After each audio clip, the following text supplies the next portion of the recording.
Las propiedades de inversión son bienes inmuebles. Paréntesis, terrenos o edificaciones que se tienen en su totalidad o en parte con la finalidad de obtener rentas, plusvalía o ambos, en lugar de utilizarlos como bienes de usos o destinarlos para su venta en el curso normal de la operación. Entonces, estos terrenos nosotros no los ocupamos, lo ocupa otro. Y ese otro nos genera un flujo que para nosotros es ingreso. En esa misma página se habla, por ejemplo, de reconocimiento, en el párrafo 4. En aquellos casos en que la municipalidad posea un bien inmueble destinado en parte para obtener renta o plusvalía y otra parte para la prestación de servicio, se debe evaluar la proporcionalidad del uso. Y entonces, el párrafo 4, ¿qué es lo que quiere decir? Quiere decir que si yo tengo el edificio consistorial, tengo espacio ocioso, lo normal es que el que protege el patrimonio de la municipalidad, el encargado, el administrador financiero o el gerente de finanzas, va a decir, oye, este espacio está desocupado, tenemos que generarle ingresos. Entonces arrienda. Y ahí vamos a tener en la contabilidad una propiedad de inversión en un mismo bien en que la municipalidad hace uso de los bienes para producir, ¿no es cierto?, productos o servicios municipales. Entonces, ¿cómo se hace la proporcionalidad? Para que ustedes sepan, cada edificio tiene su metros cuadrados aprobado y recepcionado. Entonces, en esos planos podemos determinar el metro cuadrado que se ocupa como propiedades de inversión. Y usted separa entonces en la contabilidad esa parte, la separa como bienes de uso y bienes propiedades de inversión. En la misma página, en la valoración inicial, nosotros las propiedades de inversión que cumplen las condiciones para ser reconocidas como activos se valorizarán inicialmente al costo, en los mismos términos que los bienes de uso. Entonces, si yo voy a los bienes, propiedades de planta y equipo, voy al reconocimiento inicial y me dice que es el precio de adquisición más montaje, toda la materiales, mano de obra, egresos capitalizables o erogaciones capitalizables, como está correctamente escrito, y, ¿no es cierto?, hasta el flujo futuro traído a los presentes de un cierre probable del proyecto. Entonces, ahí en propiedades de inversión se va a la propiedades, planta y equipo para hacer uso de la definición del costo al inicio de un activo. Como pueden ver, las normas son transversales, se dirigen a otras para no replicar los conceptos una vez que ya están a disposición y decidido la metodología de reconocimiento al inicio del activo. Luego, en la valoración posterior, ahí tenemos la municipalidad medirá, en el párrafo 11, medirá todas sus propiedades de inversión al valor razonable con fecha de presentación. Y ahí entonces la valoración posterior dice que será a valor razonable. ¿Y qué se entiende por valor razonable? Bueno, ya dijimos que el valor razonable son, la definición es que hay un comprador, hay un vendedor, ambos debidamente informados y dispuestos a, ¿no es cierto?, a hacer las transacciones sin presión alguna. Entonces, ese es el precio de mercado, el fair value, ¿vale? O el valor justo, o el valor de mercado, o el valor razonable. Son conceptos que se repiten en la NIC-SP. Entonces, la medición posterior de una propiedades de inversión es a valor razonable. Sin embargo, en el 12, en el párrafo 12, señala las pérdidas o ganancias derivadas en el cambio en el valor razonable. Estamos en la definición valoración posterior. Las pérdidas, ¿no es cierto? Se dice que se reconocerá en resultados. Entonces, aquí, como pueden ver, propiedades de inversión, el efecto de la medición del terreno, ¿vale? Tiene efecto en resultados. La valoración posterior. Luego dice, en el párrafo 13, dice, para efectos de aplicación de esta norma, el valor razonable de una propiedad de inversión será su avalúo fiscal o al valor asignado de una tasación comercial. Entonces, ahí usted va a tener que tomar una decisión entre ir como política contable, tomar el valor fiscal o el valor tasado, tasación comercial. Lo normal es que uno siempre busque una medición que favorezca a los estados financieros. Sin embargo, la norma te da la opción, en este caso la resolución exenta, te da dos opciones, o el avalúo fiscal o la tasación comercial. Y todos sabemos que en los bienes inmuebles, bienes raíces en Chile, han sufrido y están sufriendo hace años una acumulación de plusvalía. Quiere decir eso, que los bienes de los bienes raíces han adquirido un valor descontrolado. Y esos son factores, son indicadores que señalan por diferentes razones cómo va subiendo el precio. Y también, por supuesto, el Servicio de Puesto Interno se preocupa de tener la medición de fiscal, ¿no es cierto?, de un bien raíz al día. ¿Y por qué? Porque el avalúo fiscal es la base para el cálculo de las contribuciones. Entonces, podemos empíricamente comprobar cómo los bienes raíces han adquirido una plusvalía por externalidades. Y eso empuja a un mayor costo para el contribuyente en función a las contribuciones. Ustedes han leído en los medios de comunicación cómo las personas se quejan porque cada vez las contribuciones suben más. Y sobre todo en Santiago, que donde vaya el metro se genera una plusvalía importante. Por ejemplo, Renca ya en los medios de comunicación señalan que las propiedades han subido un 29%.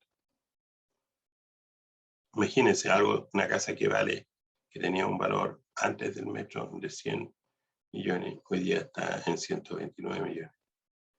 Y por supuesto que el que compra paga ese mayor valor. Ahí hay un tema, bueno, para nuestra resolución exenta, también tenemos una tasación fiscal que sube porque reconoce la plusvalía, pero está hecha para el cobro como base imponible para el cobro de las contribuciones. Y como administración financiera, uno va a querer que el reconocimiento en resultado sea el mayor, positivo, por supuesto. Y se reconoce el mayor valor.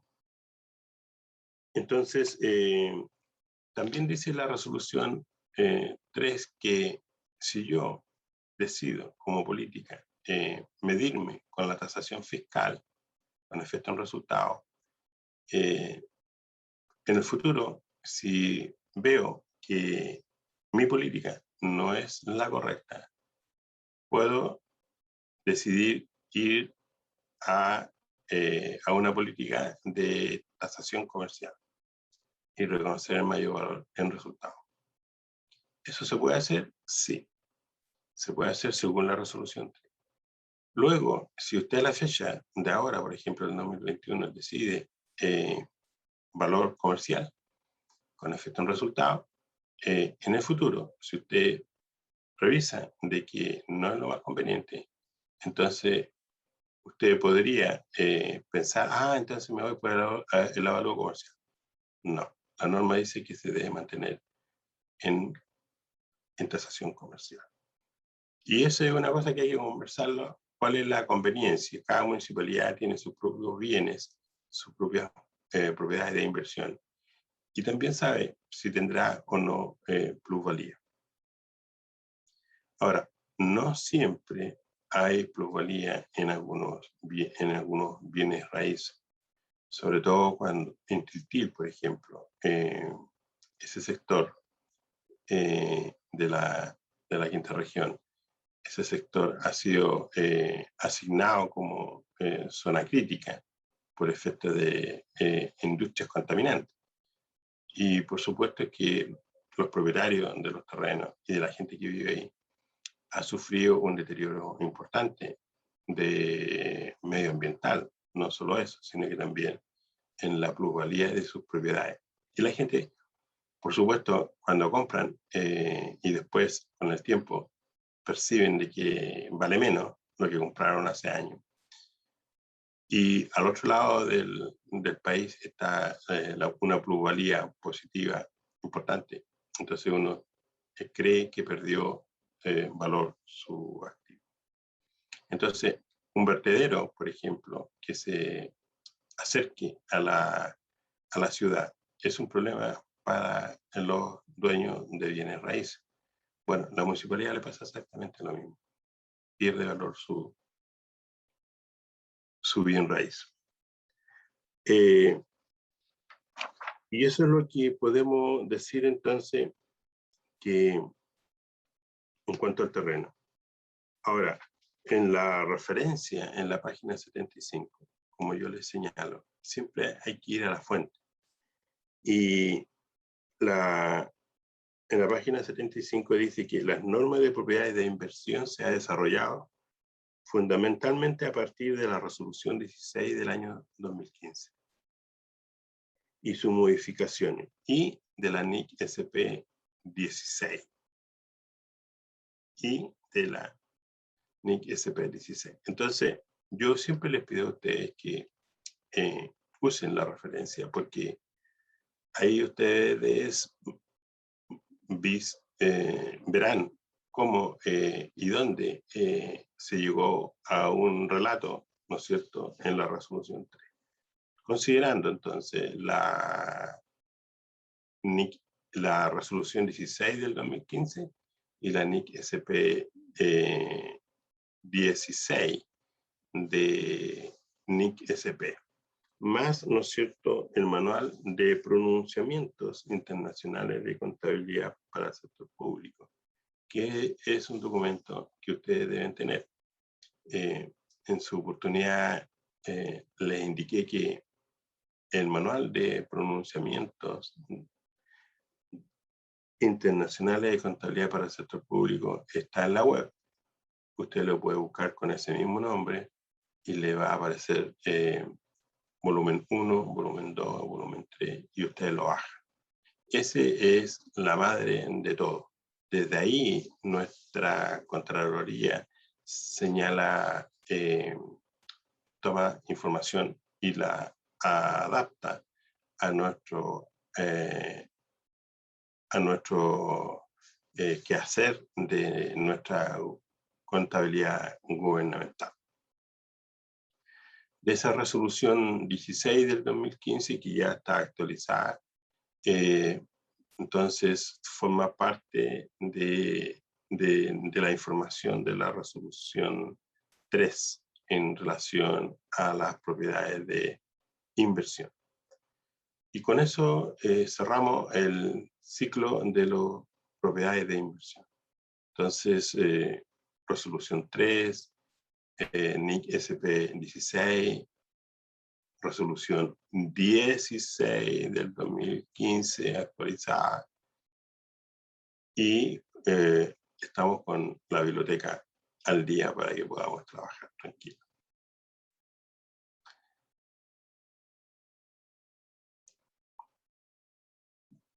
Y bienes de uso en relación a lo del deterioro. Deterioro acumulado de bienes de uso.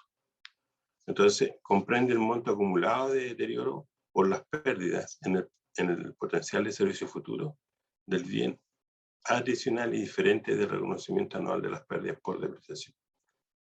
Y bueno, eso está en el catálogo.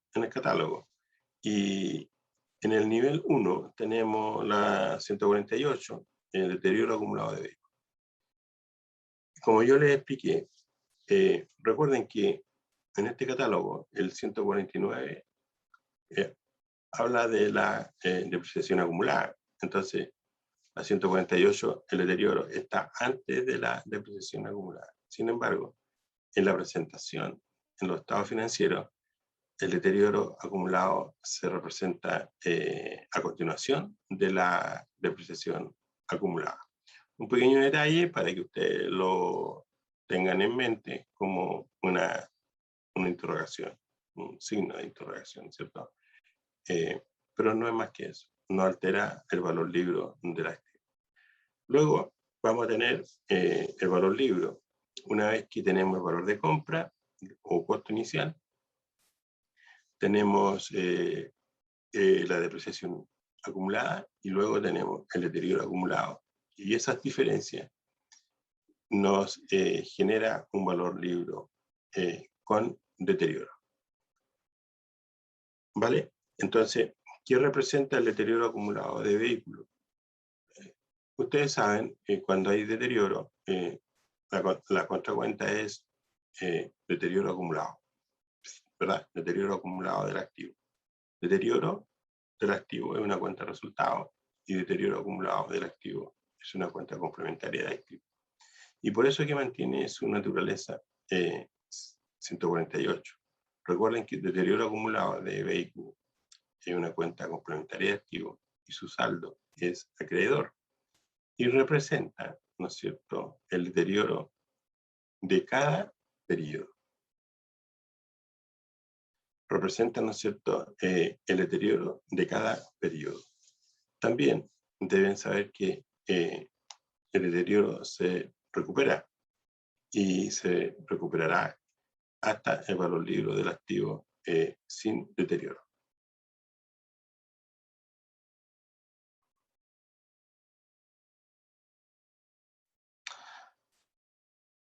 En la 149, como les mencioné, tenemos la depreciación acumulada de bienes de uso. Y entonces comprende el monto acumulado de las depreciaciones efectuadas por los bienes de uso depreciables, infraestructura pública, bienes en comodato y en leasing, y en relación a los años de vida útil o potencial de servicio. Entonces, ¿qué representa la depreciación acumulada de un bien de uso? Representa la depreciación, ¿no es cierto?, de cada uno de los periodos acumulados. También hay una cuenta complementaria de activos con saldo a acreedor. La depreciación es un desgaste por el uso del bien. Y ese desgaste está en función, por ejemplo, a la vida útil que uno le asigne al bien. Entonces, primero deprecio y luego, ¿no es cierto?, reconozco en el registro contable depreciación del periodo de la máquina a depreciación acumulada del periodo de la máquina. Entonces, la depreciación acumulada representa la depreciación de cada uno de los periodos. Ahora, como ustedes saben, el deterioro se puede recuperar. La depreciación acumulada no se puede recuperar a través de una medición. Sin embargo, podría ocurrir que tengamos que hacer un ajuste en la contabilidad a la depreciación acumulada cuando se recupera el deterioro de valor. la depreciación acumulada siempre va a ser menor de un activo con deterioro que sin deterioro. Anoten eso. Un activo, el valor libre de un activo sin deterioro es más alto que el valor libre de un activo con deterioro. Y eso tiene una explicación que lo vamos a ver en un ejercicio. Bueno, y las cuentas de gastos patrimoniales. Tenemos otros gastos patrimoniales y en el nivel 1 tenemos, por ejemplo, ahí depreciación de bienes de uso depreciados. Y así, primero, aquí está correcto, primero tengo la depreciación, en el estado de resultado tengo la depreciación y después tengo el deterioro. ¿Por qué? Porque primero deprecio y después busco si hay deterioro. Por lo tanto, ahí está bien. En cambio, cuando vimos el tema del activo, teníamos en la 148, teníamos deterioro acumulado y en la 149 teníamos depreciación acumulada. Es un pequeño detalle que yo lo recalco para que ustedes lo tengan presente. Entonces, la depreciación es el consumo por el uso del bien. Y el deterioro en la cuenta de resultados representa el menor valor, ¿no es cierto?, del activo producto de la medición.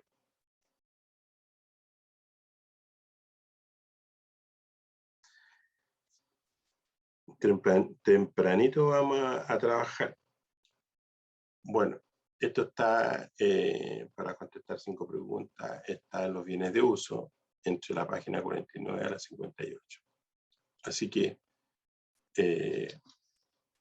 vamos a la página 49, a la 58, y contestamos las 5 preguntas. Como tenemos grupos, les pido usar la metodología. Tienen que identificar la norma y su página y su apartado o su párrafo. Y van colocando ahí, verdadero, según página, según, ¿no es cierto?, página tanto, párrafo tanto. Estamos en bienes de uso. ¿Vale? Está facilita, así que no se van a demorar mucho. Bien. La 1 entonces, verdadero o falso. Verdadero, resolución número 3, página 49, párrafo 1. Es verdadero. Es falsa porque dice que son bienes de uso, son activos tangibles, muebles e inmuebles. Bien. Bueno, ahí tenemos un ejemplo. Ya. Entonces, ¿es verdadero o falso? De acuerdo a la resolución 3, párrafo 1, es falso. Bien. Los terrenos, la 2. Verdadero, resolución 3, párrafo 4, página 49. La 3.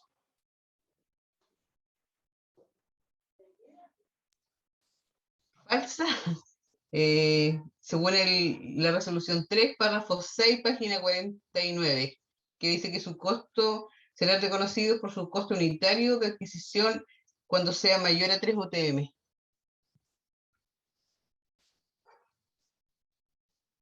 De acuerdo a la resolución que yo tengo. Ya. Los viene la 4.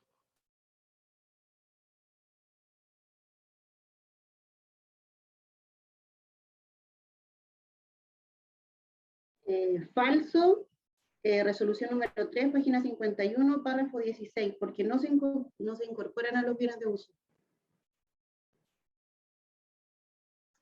La 5.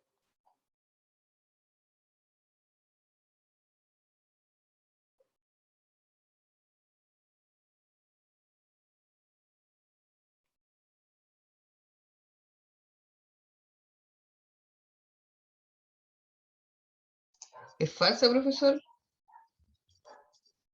Porque dice, según la resolución, en el párrafo 17 dice que no se incluyen los intereses. Bien. Bueno, uno aquí puede darse cuenta de que leyendo la resolución puede responder las preguntas. Aquí en la 4, por ejemplo, ¿no es cierto? Los bienes de uso recibidos en comodato se incorporan a la cuenta de bienes de uso, debiendo registrarse en las cuentas de responsabilidades. Los bienes de uso se registran en la 148 y los bienes y la responsabilidad de la cuenta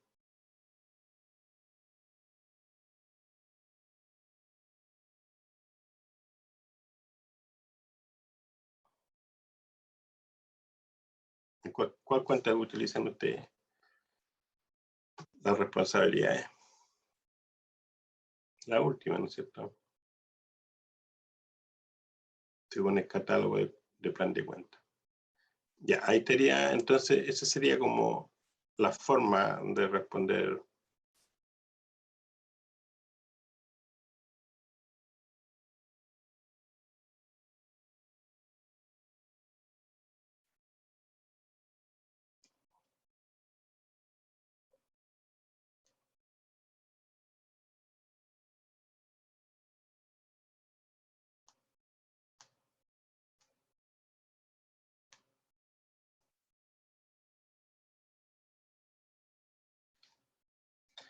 Ahí tenemos la forma.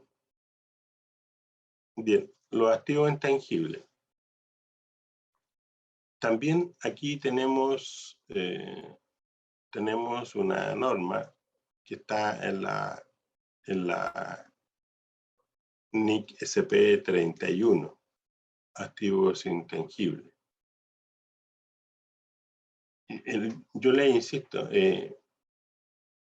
bajen la NIC SP 31, colocan en Google y la bajan.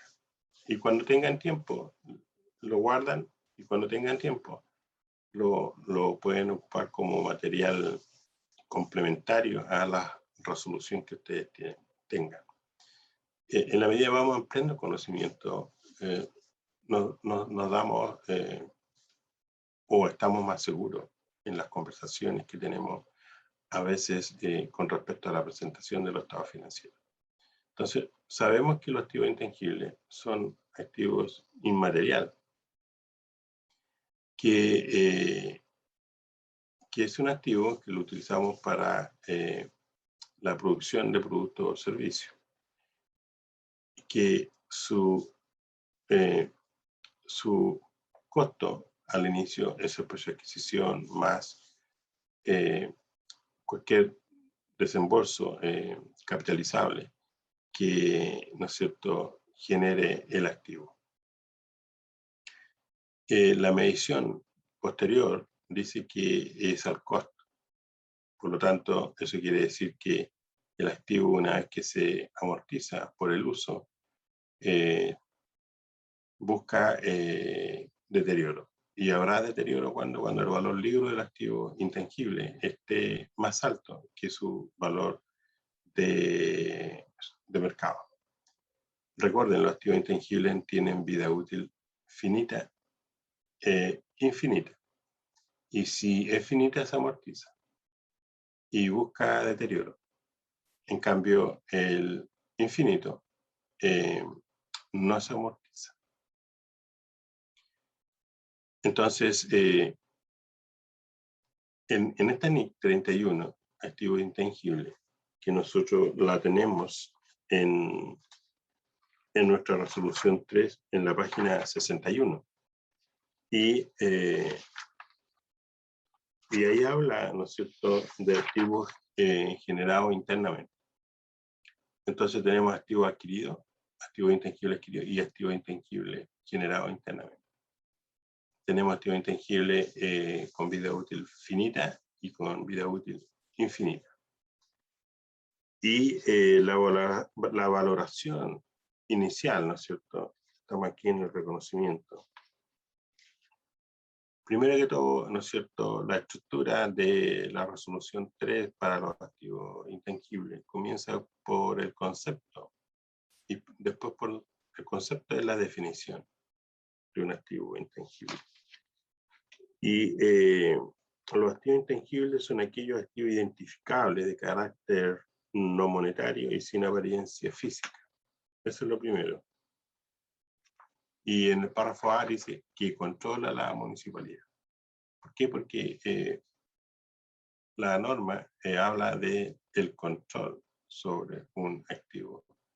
Y el control quiere decir que tengo la fuerza, tengo la capacidad de que terceros no intervengan en este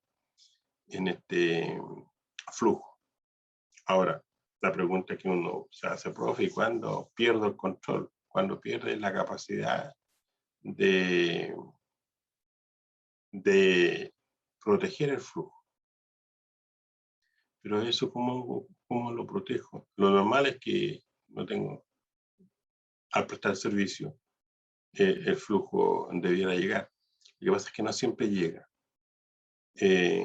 Por ejemplo, cuando una municipalidad está demandada, los tribunales lo primero que hacen, a pedido del abogado defensor de la persona que me ha demandado, pide que los flujos de la municipalidad se detengan o que quede una parte en resguardo del tribunal.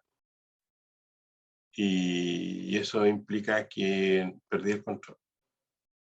Entonces hay un tratamiento especial para ese tipo de situaciones. ¿Vale? Entonces, la definición de control la van a encontrar justamente en la NIC SP 31, donde más se habla de control. Insisto, cuando una norma habla de tener el control sobre el activo, está refiriéndose a los flujos que genera el activo y la capacidad de la entidad de proteger de tercero ese flujo. ¿Por qué? Porque los terceros, cuando entran en conflicto con la organización, lo primero que hacen es pedirle al tribunal que retenga la cantidad demandada. Entonces uno pierde la capacidad de control sobre este flujo que el activo genera. El concepto entonces, control de un activo, reconocimiento. El reconocimiento inicial o valoración inicial es al costo y la medición posterior es el costo. Entonces, si es el costo, tiene efecto, busca deterioro, y si hay deterioro, tiene efecto en resultado. Y se contabilizará entonces deterioro de valor del activo intangible contra una cuenta que se llama amortización por deterioro, amortización acumulada por deterioro del activo intangible. En cuanto a los activos intangibles generados internamente, estos activos generados internamente no tienen valor de mercado. Y ahí nace otro concepto, valor de mercado. ¿Y qué es lo que es el valor de mercado? Bueno, es el precio que está dispuesto a pagar dos entes debidamente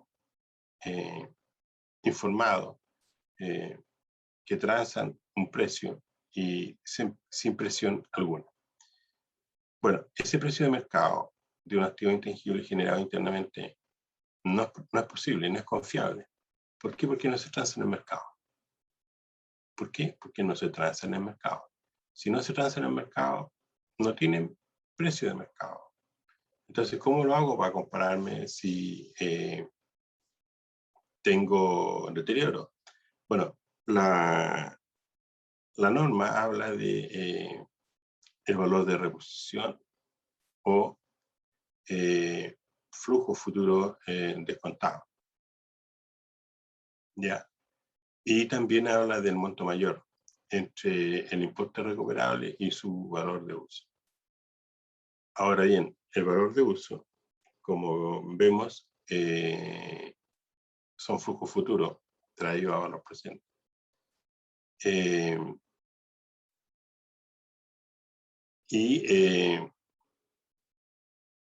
el mayor y el importe recuperable. El importe recuperable, anoten eso, el importe recuperable, de acuerdo a la definición, es el monto mayor entre el precio de venta neto y su valor de uso.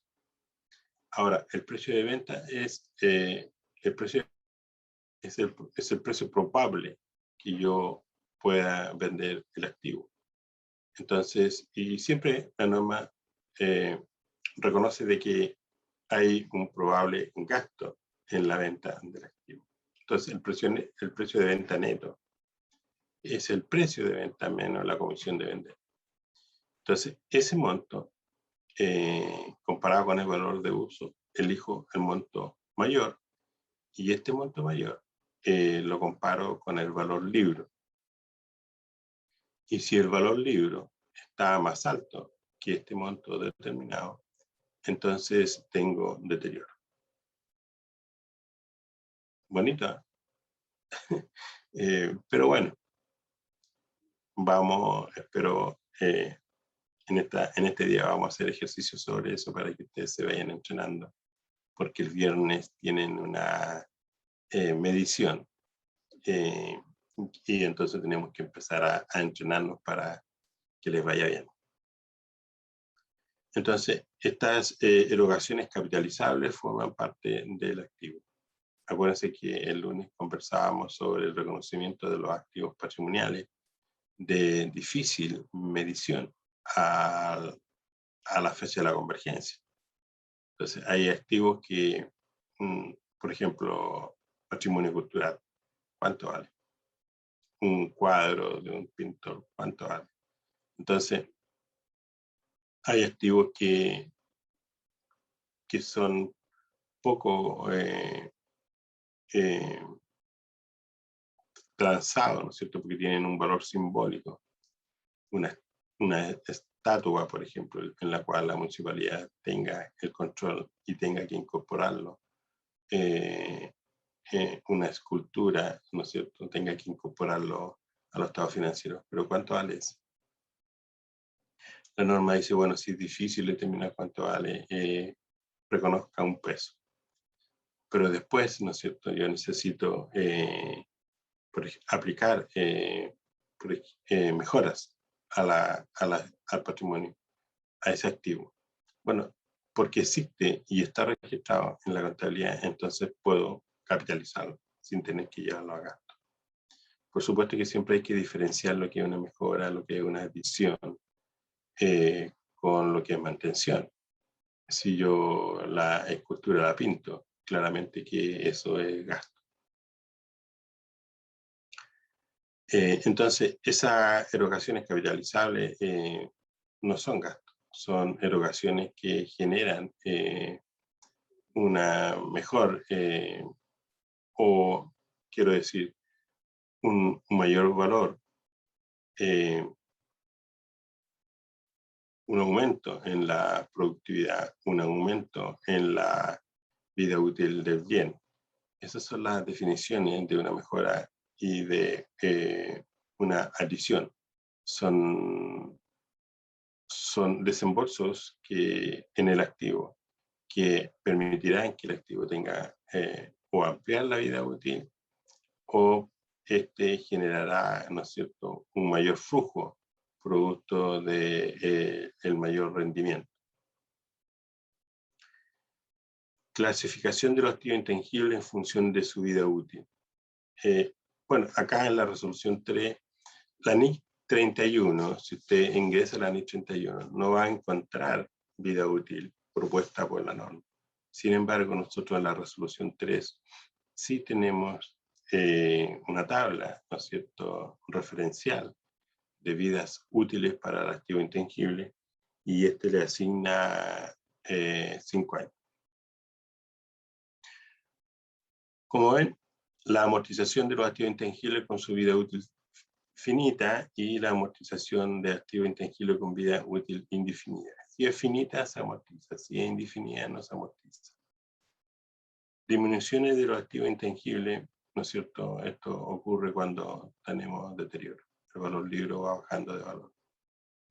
Ahora, los principales tipos de activos intangibles que tenemos son los sistemas de información, las licencias computacionales, sitios web, patentes y derechos de autor, derechos de aprovechamiento de agua, y así, ¿no es cierto?, activos intangibles.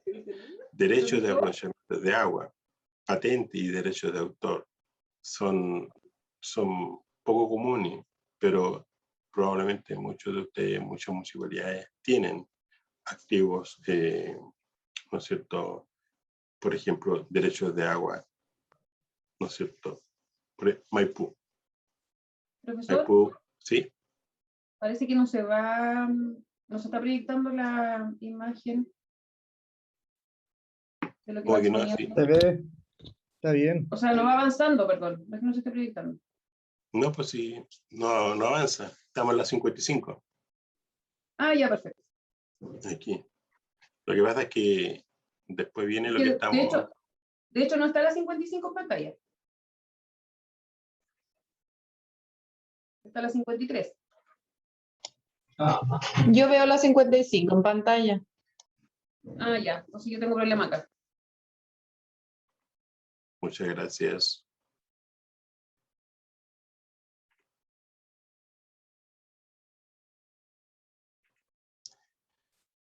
Ahí estamos en la 56. Bueno, ¿qué se entiende entonces por activos intangibles? Son aquellos activos identificables de carácter no monetario y sin apariencia física, que controla una municipalidad para su uso en la producción o suministro de bienes y servicios para propósitos administrativos o para generar recursos, y que se espera que sean utilizados durante más de un periodo contable. Si ustedes comparan esta definición con propiedades, planta y equipo, van a ver que son muy parecidos. Sin embargo, parte diciendo que son activos intangibles, ¿no es cierto? Son aquellos activos identificables de carácter no monetario y sin apariencia física que controla una municipalidad. Entonces, esa palabra controla la municipalidad, insisto, no es que la norma no habla de la propiedad, habla del control. Y el control es el flujo, la capacidad que tiene la municipalidad de impedir que terceros intervengan en ese flujo. Y el ejemplo que les di es cuando uno demanda a la municipalidad, lo primero que le pide a los tribunales que se resguarden los recursos que están en arbitraje. Entonces ahí hay una intervención. Si yo no tengo esa capacidad de intervenir, ¿no es cierto?, entonces pierdo el control. Y la norma dice que cuando yo pierdo el control es gasto.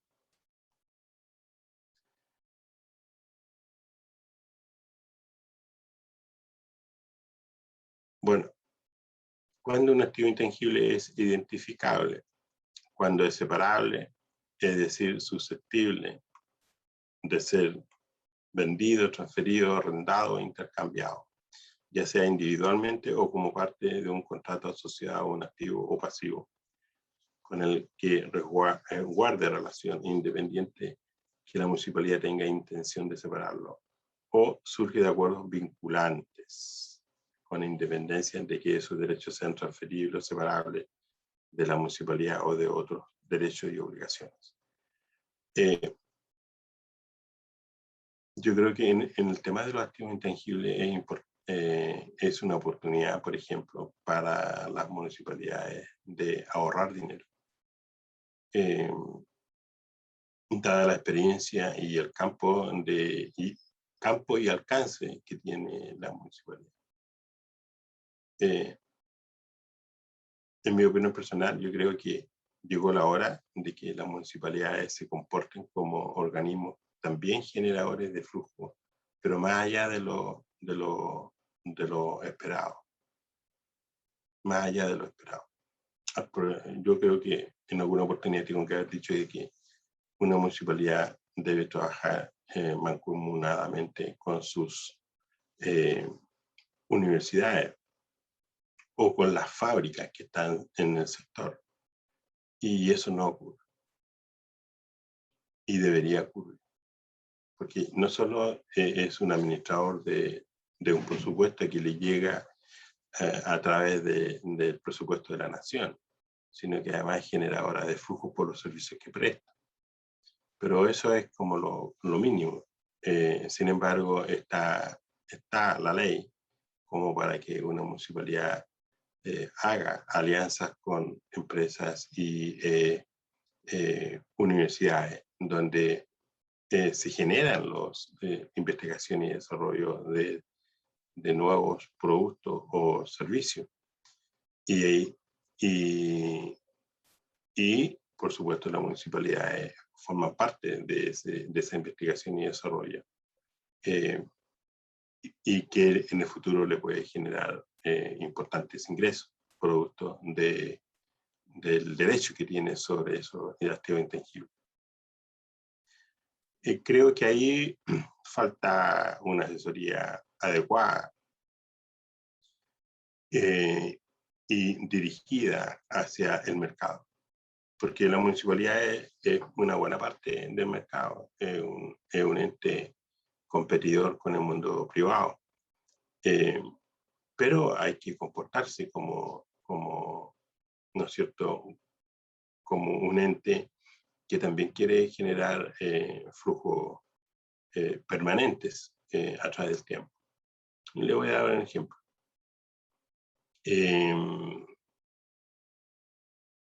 Yo conozco este caso de la quinta región, perdón, de la región de los ríos, en el caso de Valdivia.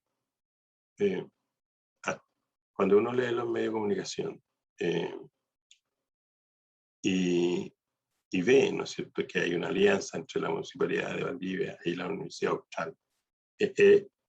Puede que haya otras universidades, pero este es un caso especial, en donde obtienen recursos para hacer una investigación sobre los humedales, por ejemplo, que hay muchos en plena ciudad, y que son visitados por la comunidad y es un punto de visita para el turista.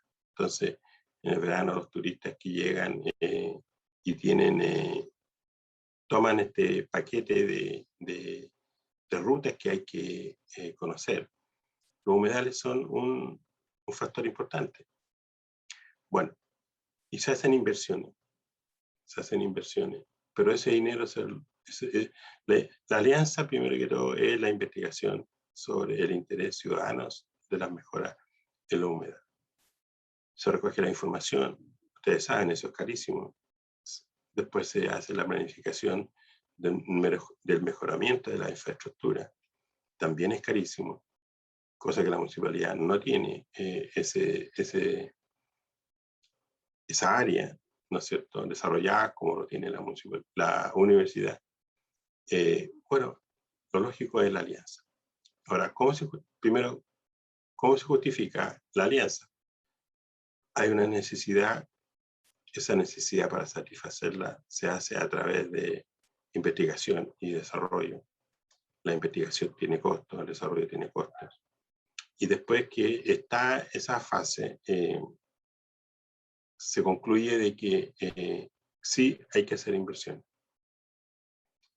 Bueno, se hacen las inversiones, se postula proyectos concursables conjuntamente. ¿Por qué digo conjuntamente? Porque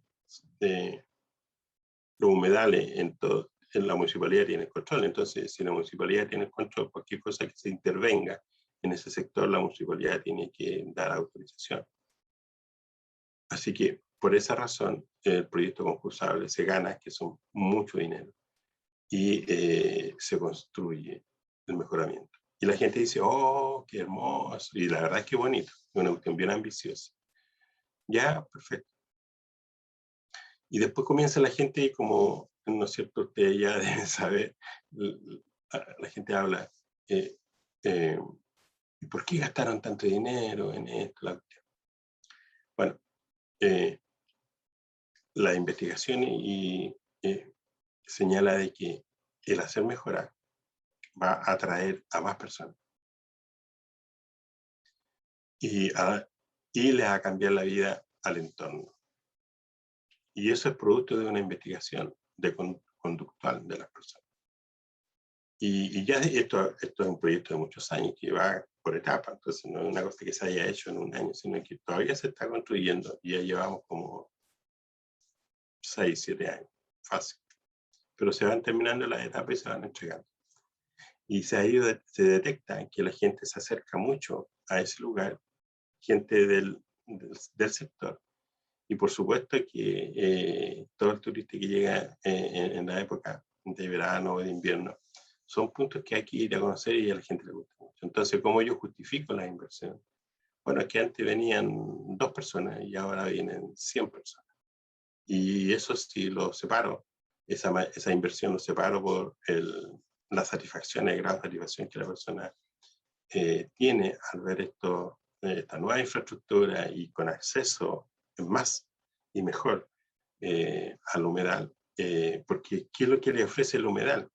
No solo le ofrece totoras y agua detenida en un lugar, sino que además la persona puede visualizar cómo aves hacen posicionamiento, tienen sus crías y muestran después las crías y salen, van y vuelven, etc. Entonces, y se empieza a generar una biodiversidad y nacen nuevos pollitos, nuevos peces que la misma naturaleza le da. Entonces, se justifica. Y ahí tenemos un proyecto social, ¿no es cierto? Pero a través de una alianza comercial. Bueno, lo mismo puede ocurrir, digo yo, esto es en bienes de uso, por lo tanto, estamos hablando de activo intangible. Ese ejemplo, lo mismo puede ocurrir para el desarrollo de un software que le genere un uso y un mayor valor y flujo, que es lo que importa. Ahora, pero se necesita convicción de esta cuestión. Ya, ¿sí? La convicción, las ganas de hacer cosas, no solo en el periodo en que uno administra un territorio, sino que una cosa que quede permanente, que quede ahí aun cuando yo ya no estoy. Y eso es como que lo que falta, mirar más allá, mirar al futuro, no tanto el presente. Los problemas del presente ya son problemas del pasado que me toca ahora resolver. En cambio, problemas que yo resuelva hoy para que en el futuro no existan, es como lo que tengo que mejorar. Entonces, en esta alianza, lo mismo pasa con las empresas. En las empresas también las municipalidades pueden hacer alianzas. Por ejemplo, mire, en el tema de la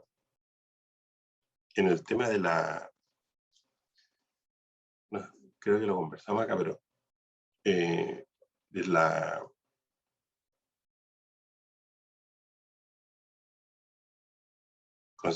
el tema del conservador de bienes raíces, el ejemplo de San Miguel, en el conservador de bienes raíces, hay una cantidad de documentos sin procesar. ¿Y por qué? Porque están atochados. Y uno le da la vuelta hacia atrás, el notario le llega la compraventa de un bien raíz. Y como tiene que pasar por notaría, la notaría llega al conservador con las carpetas para que el conservador las revise y si están en forma lo registre al nuevo propietario. Bueno, y esto salió en la televisión, así que, y ahí uno se da cuenta de que por qué el conservador no tiene una aplicación o no ha desarrollado una aplicación tecnológica para que acelere el proceso de registro. ¿Y qué tiene que ver la municipalidad en esto? Claro, porque primero hay impuestos por recuperar en las propiedades nuevas que ya tienen la resolución aprobada, la recepción final del edificio aprobada. ya cumplió esa parte de la municipalidad. Claro, pero ahí no termina el asunto. El asunto termina cuando en el conservador, cuando se hace el registro. Entonces, en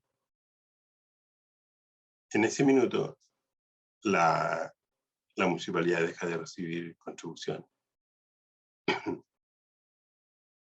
Y entonces usted lo calcula por la cantidad, y en todo Chile está pasando eso. Entonces las municipalidades reciben menos plata. Y no es lo mismo recibir dinero ahora que en el futuro. En este caso, tampoco puedo cobrar retroactivamente. Las construcciones se cobran hasta ahí, en ese minuto, solo por el valor del suelo, no por lo que está construido. Entonces, una vez que se hace la división de roles, los roles, una vez que el que adquiere la vivienda adquiere el rol, y ese rol genera contribuciones, y esas contribuciones las paga el que compró. Entonces, el tema es el activo intangible. ¿Qué hago entonces? Bueno, en mi opinión personal, como es un tema tripartito, oye, la municipalidad, el conservador y la notaría deberían financiar un software que sea automatizado, que se automatice. O lo hace la municipalidad o lo hace el notario. Alguien va a decir, no, más pega para la municipalidad, no, que lo haga el notario. Bueno, el notario entonces arma la carpeta, porque él el que lleva la carpeta al conservador, arma la carpeta digitalmente, y el conservador la recibe digitalmente, y el software, ¿no es cierto?, hará automatizado la revisión. Entonces siempre uno se da cuenta que no están pensando en solucionar un problema, sino que están pensando en quién tiene la responsabilidad. Y eso así uno nunca avanza. Otro ejemplo de activo intangible, que es producto de esta asociación de entidades. Por ejemplo, los bancos, ¿no es cierto? Ustedes saben, las instituciones financieras, los bancos, voy a hablar de los bancos en términos generales.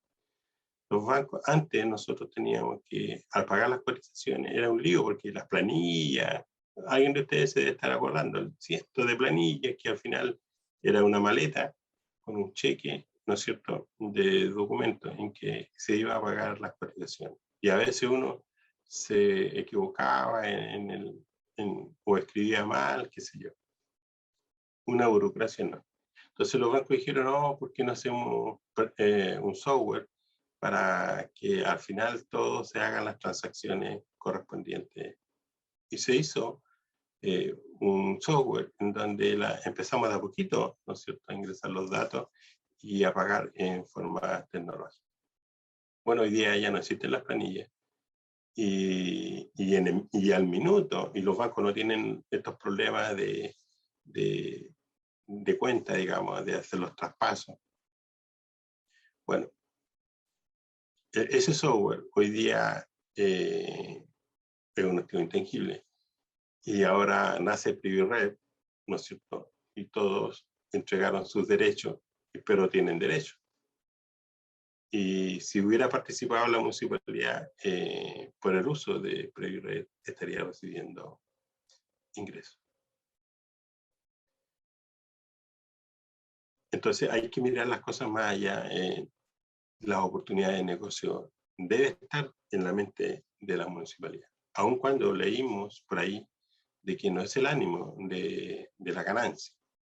Pero bueno, tal vez llegó el momento de eliminar ese párrafo. Y sí hay que ir por una conducta que me lleve a que mi municipalidad, mi corporación sea solvente. Porque es mi obligación. Si yo tengo extraordinario producto de algo que yo mismo hice, eso es bueno para la comunidad porque los ingresos se gastan en bienes sociales. No es que yo, bueno, también me libera, ¿no es cierto?, recursos para hacer mejoras dentro de la propia organización. Entonces es importante.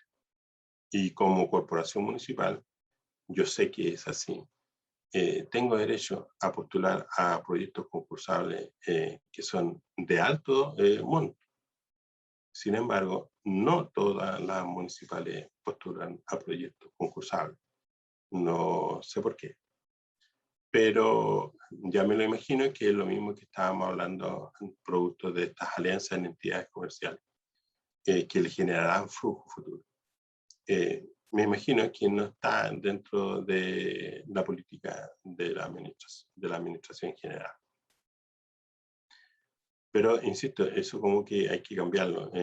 La obligación de una municipalidad es ser solvente. Y esa solvencia la puede redirigir a temas sociales o a temas de ¿no es cierto?, de mejoramiento de la infraestructura, por ejemplo. Bueno, estos sistemas de información, ¿no es cierto?, ¿qué tipo de bienes intangibles incluyen los sistemas de información, licencias computacionales, sitios web, patentes y derechos de autor, derechos de aprovechamiento de agua? Un activo intangible se reconoce si solo si cumple la definición de activo intangible. Es probable que los beneficios económicos futuros o potencial de servicio se hayan atribuido al mismo, fluyan a la municipalidad y el valor razonable o el costo del activo pueden ser medidos de forma fiable. Entonces, ahí estamos con esta definición de activo intangible. ¿Cuáles son los más comunes? El software, ¿no es cierto?, diseñado o contratado específicamente, licencias de software, duración mayor a 1 año, y las páginas web.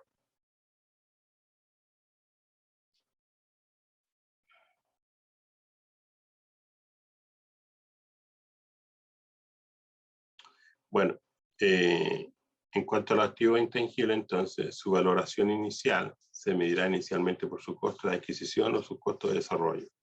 Este último en el caso de que hayan sido generados internamente.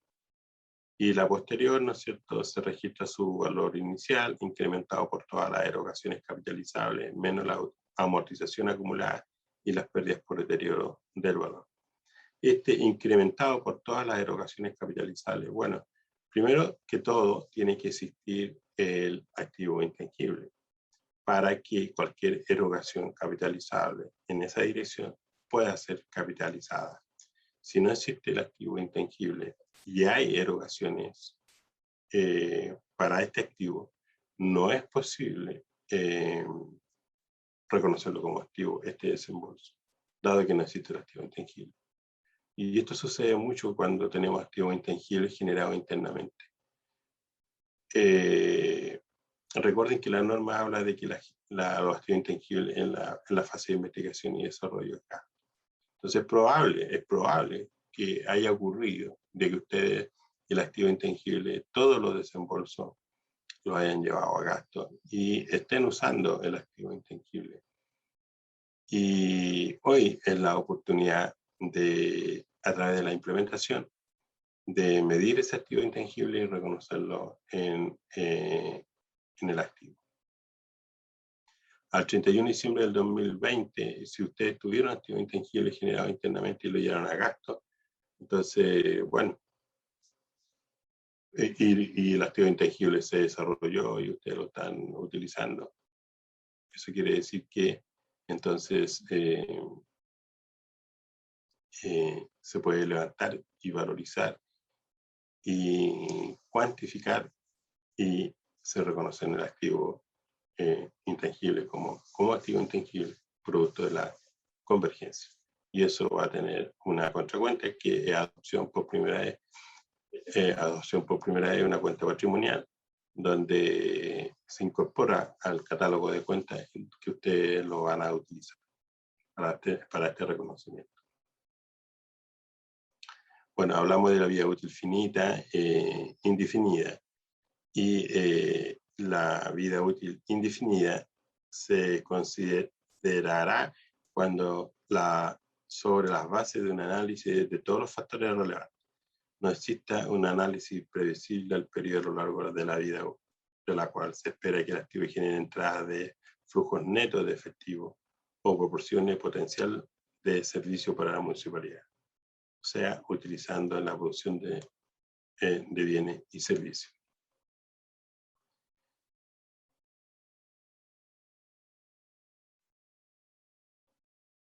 Bueno, la amortización, ¿no es cierto?, es la distribución sistemática del potencial de servicio de un activo intangible.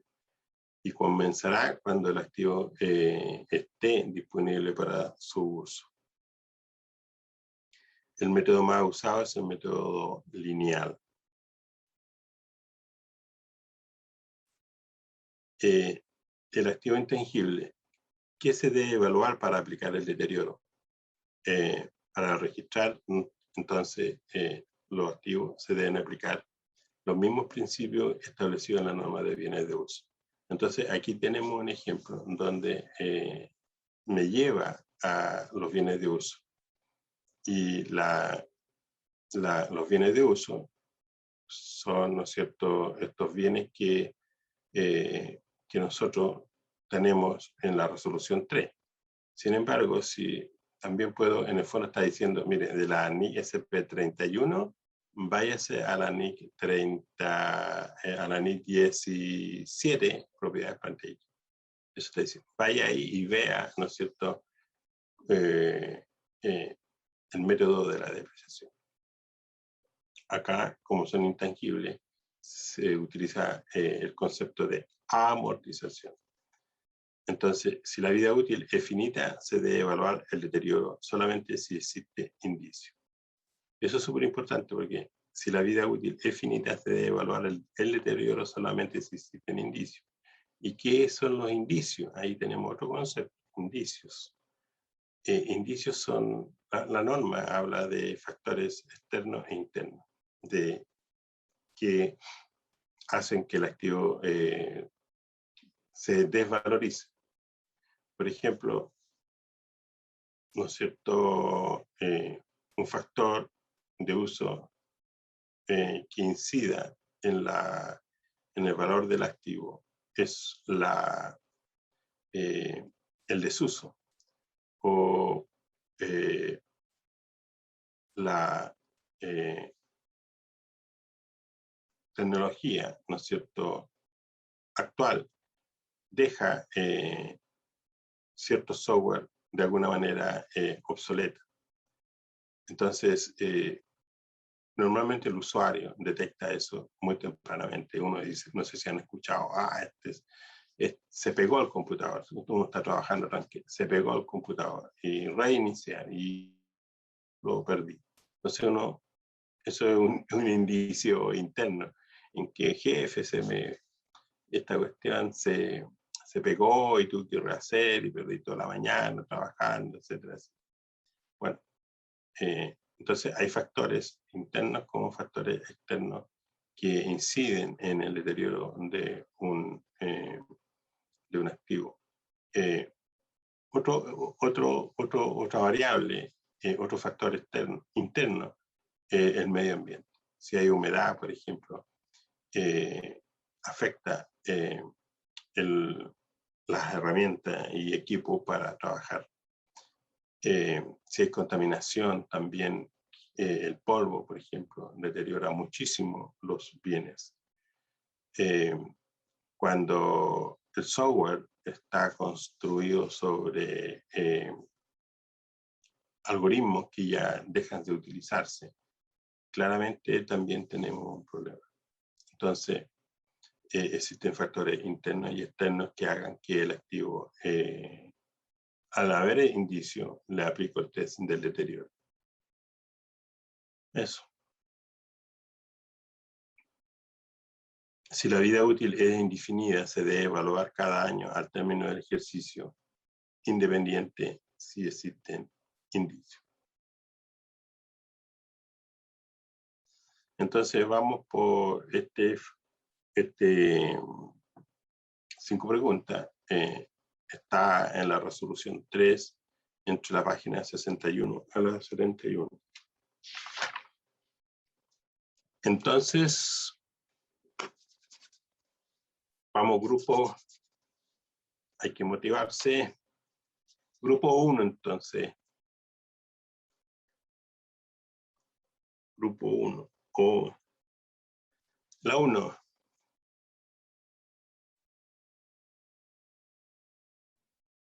Verdadera, resolución número 3, página 63, párrafo 13. Grupo 2, la 2.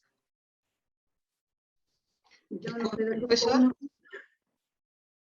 Profesor, disculpe, pero la verdad es que se supone que no se han entregado todavía los grupos. No, no hay grupo. Ah, no hay grupo, ya. No. Entonces, para todo el grupo, entonces. Sí, no, es que, bueno, yo hago la acotación porque en el caso de que yo no haya sabido que se hayan distribuido los grupos. Por eso, solo por eso. Probablemente José lo va a enviar ahora. Lo va a enviar en la Profesor, mañana. habla ¿Sí? José Antonio, como le decía en la mañana, están haciendo varios cambios en el grupo 10 de este grupo. Por ende, por lo mismo no he querido formar los grupos porque se están cambiando algunos alumnos. Entonces, al final del día espero tenerlo y enviárselo a cada uno. Perfecto. ¿Ya? Vale, Entonces, por ahora ok. no hay grupo hasta fin de la jornada. Vale. Ya. Entonces, para todo el curso, grupo 2, perdón, grupo. Número 2. Falsa, profesor. Verdadera. No se reconocerá Ah. como activo. Es falsa, Numeral 23, página 64. porque dice aquí, es No se falsa, reconoce. profesor, Falsa. porque dice se reconocerá, dice aquí, pero dice la resolución que no se reconocerá, Correcto. según el 3. párrafo 23. Muy bien, Margarita. La 3. Verdadera, resolución número 3, página 65, párrafo 25. Muy bien. Vamos a ver si eso es verdad. 4. Verdadera según el párrafo 35.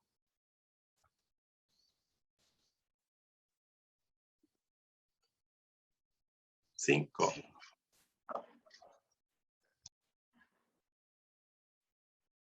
Eso está fácil. Falsa, porque dice que no se amortizará. ¿Y cuál es la página?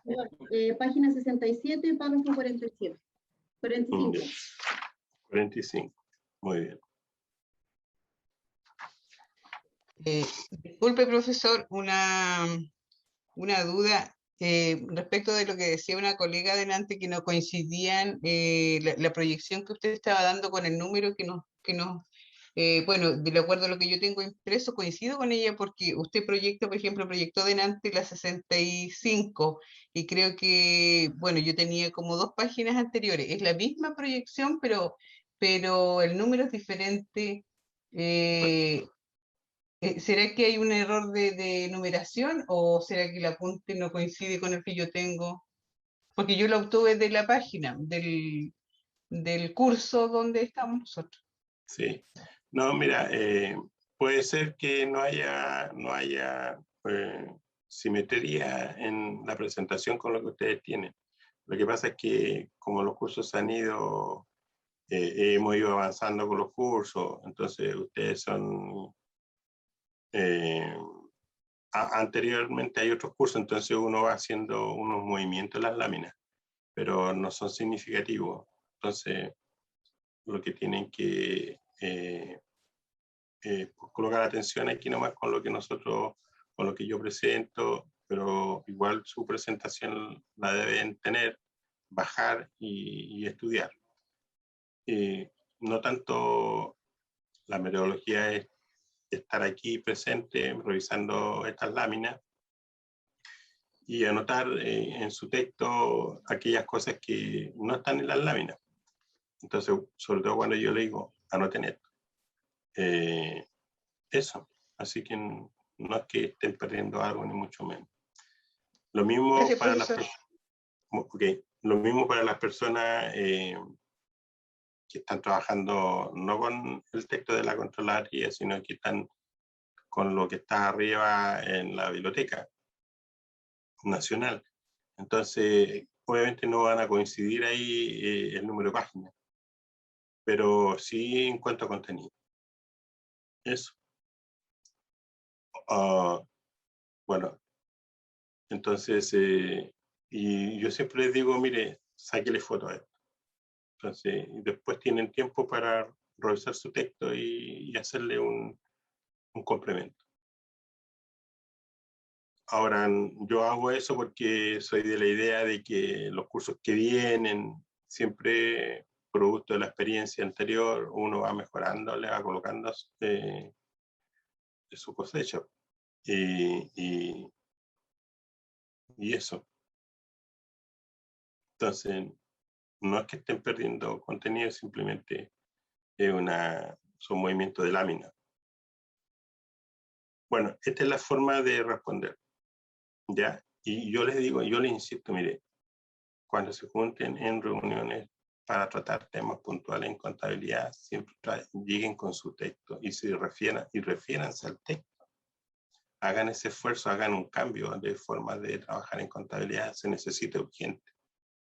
¿Por qué? Porque así la burocracia y el exceso de horas que se ocupan en tomar una decisión, si no llevan el texto, es muchísimo más que si trabajan con el texto en mano. Si ustedes llevan en práctica el texto, usando siempre el manual, la productividad de ustedes se va a disparar y se va a notar en un ahorro importante de HH. Y eso solo ustedes lo pueden lograr. Ustedes, las personas que están directamente involucradas con la contabilidad, pueden lograr mantener la contabilidad al día. ¿Para quién? Para el usuario, para el que lo necesite. Entonces, de ahí la importancia de trabajar con el texto y no salirse de ahí. Y en contabilidad es como difícil una pregunta, oye, ¿qué piensas tú? No es lo que no importa lo que yo piense. Es la resolución, está escrita. Es la resolución 3 que se ratifica en la resolución 16 y que después se ratifica, en este caso, en la SP 31, activos intangibles. Entonces, eso es lo que quiero lograr en contabilidad, encontrarme con personas que estén con esa metodología. Pero cuando uno se encuentra, y aquí me van a entender mucho, cuando uno se encuentra con una persona que se opone a todo y no es capaz de fundamentarlo, entonces es un desastre. La contabilidad no está para trabajar en lo que uno presume, en lo que uno cree, en lo que así lo hacía así en nuestra parte, así lo hacía la municipalidad allá, así lo hacía acá. No, hay que renunciar a eso. Yo sé, y ustedes también saben, que la contabilidad da espacio para, ¿no es cierto?, avanzar sin uso de la normativa. Sin embargo, al 31 de diciembre tengo que limpiar todo eso. Eso se llama burocracia, o poco exigencia, o poco prolijo en el registro de las transacciones económicas. Así no vamos a llegar a ninguna parte, porque eso significa a la larga que hemos trabajado todo un año con ajustes impropios y hemos tomado decisiones sobre saldos impropios, etc. Entonces, una seguidilla de situaciones impropias que no se cumple la definición inicial de acuerdo al marco conceptual, que es la representación fiel. Y tampoco se cumple una de las características cualitativas del sistema, que es la comparabilidad. ¿Qué voy a comparar si todos los meses se hicieron cosas diferentes y no son comparables? He roto, digamos, no he cumplido la política contable en un periodo. ¿Cómo voy a comparar enero con enero, febrero con marzo con marzo? Y así, si en esas oportunidades no hice lo propio. Entonces uno lo detecta eso en una auditoría. Y uno de los obstáculos que tiene uno como auditor es justamente que la gran cantidad de ajustes que no se justifican, hay que dedicarle tiempo, y entonces la auditoría también, como tiene una fecha de inicio y fecha de término, también se hace presionada. Y eso es lo que hay que evitar. Conciencia en la persona que registra las transacciones que registre adecuadamente en el periodo 1 correctamente la transacción, lo haga bien. Entonces recuerden siempre, el tiempo es escaso. El capital humano hay que entrenarlo para que llegue a un nivel aceptable y ojalá llegue a un nivel, un super nivel, eso se llama alto nivel de capital humano, conciencia sobre lo que significa elaborar estados financieros. Eso. José. Profesor, sí, estamos en la hora, nos pasamos 5 minutos, por ende, volvamos para respetar los 15 minutos a las 10:50.